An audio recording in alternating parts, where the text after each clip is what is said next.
With a performance like that nowadays, could you? Mature contemporary audiences are too sophisticated to enjoy broad racial stereotypes. So we banished them to Disney. Let the children, sort it out.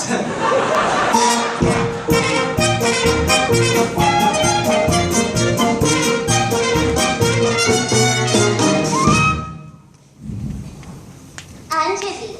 Yes, madam. Pastry chefs have been so kind enough to provide the liquor for the party. But remember, Underling, we must be discreet. Yes, madam. It is prohibition after all. I'm aware of that, madam. Oh, we'll have to use code words. For instance, if someone asks for a glass of ice water, it means they want a glass of vodka. Have you got that?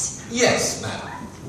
Are you sure? Maybe you should write it down. I understand, madam. A glass of ice water is a glass of vodka. What is a glass of ice water? Vodka. Ice water? Vodka. Ice... Vodka. Oh, well, you see, that's settled then. One less thing to do.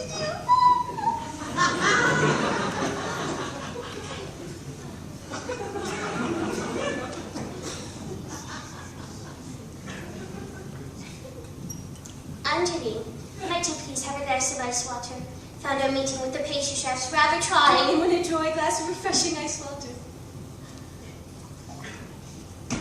Your ice water, madam. That is your vodka, you poop! I hate this scene. Oh, now what do you need a glass of ice water?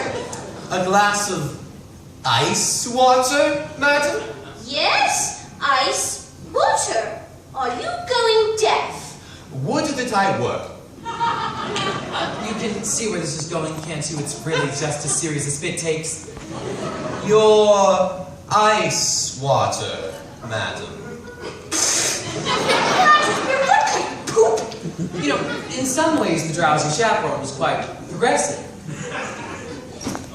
Your ice water, madam. Yes, some elements were quite progressive, but others were stale in 1928. You know what? I'm going to skip ahead.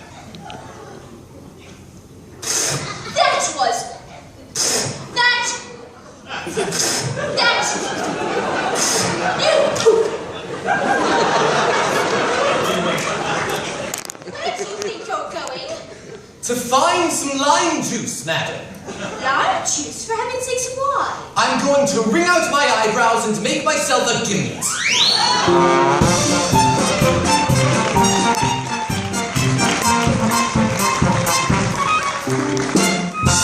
Now, you're probably asking yourself, what was that routine doing in the show? Well, it's very simple. There's a song coming up, and they needed something to allow for the set change. It's mechanics. It's like pornography. Let me explain what I meant by that. You see, in pornography, the story is simplistic. How do I pay for this pizza? Being the classic example. My point is, as a musical, the story exists only to connect the longer, more engaging production numbers. What? Well, what kind of society do we live in if we can't discuss the similarities between pornography and musical theater?